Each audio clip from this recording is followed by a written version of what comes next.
Hello, viewers, and welcome to the program. And we continue to take a look on what's happening in DRC. The M23 AFC alliance announced that they are now withdrawing from the peace talks, which are supposed to happen in Luanda, Angola, saying that because of the international sanctions which were placed on their leaders with the EU, they are no longer able to continue having talks. And also they've accused the DRC government of not treating this issue of talks in all honesty. They say that the government of Congo continues to bomb them, and that is a cause of concern. So it's very, very interesting to see that this is what is happening at this point in time. And they've issued a statement, and they say that the alliance, Flav Congo, AFC M23, deeply regrets that certain international institutions are deliberately undermining peace efforts in the Democratic Republic of Congo. So this is the key issue happening right there in the nation of DRC. Meanwhile, we need to note that there are efforts from the United Nations to make sure that the conflict ends.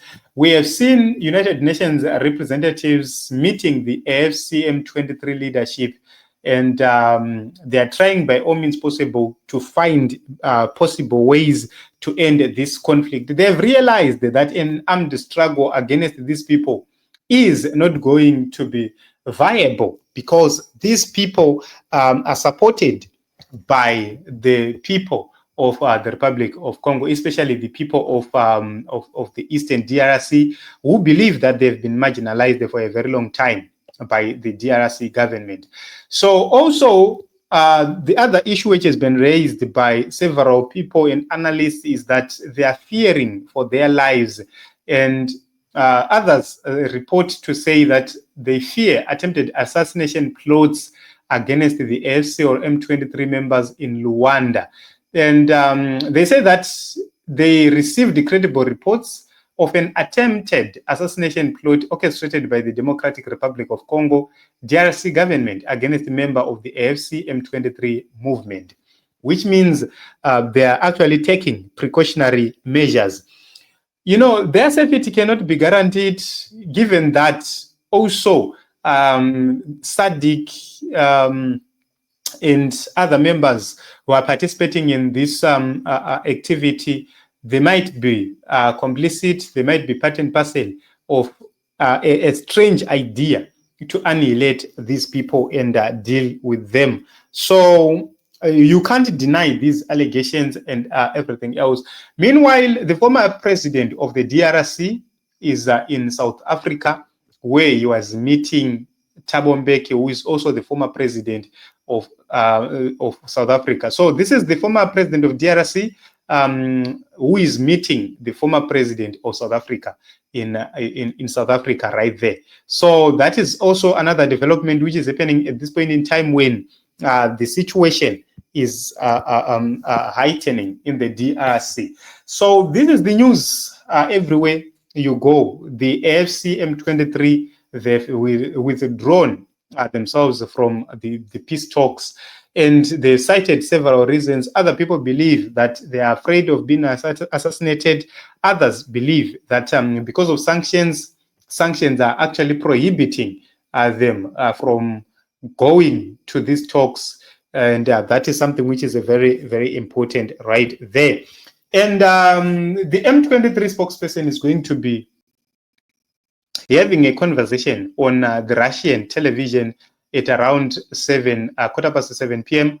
And they are going to explain why they took arms and how CKSD is buying more drones to kill the citizens of the Republic of DRC. And also it's going to talk about the Western sanctions against the FC and also the ethnic cleansing that has been happening for years in Kivu. So those issues are going to be covered by the spokesperson of this group. So this is what is happening in DR Congo. Remember, SADC recently withdrew its troops from the DR Congo officially and said that they are no longer fighting there, and they are now working on bringing back their troops back home to the respective countries which were contributing troops. And also, they are now working on taking up or removing any military gear which they had on the ground, with the M23 claiming that if they want to pass, they're going to give them safe passage, but not with their military weapons or equipment.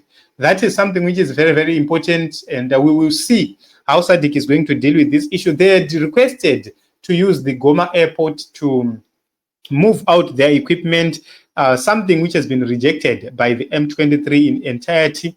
And we are going to wait and see. The M23 saying you can use the Rwanda passage, which is a safer passage for you to move out of the DRC. But you are not going with any equipment. Only personnel will be allowed to leave. We do not know if that is going to happen. And also there is another option of virtual talks. They can actually join these talks virtually.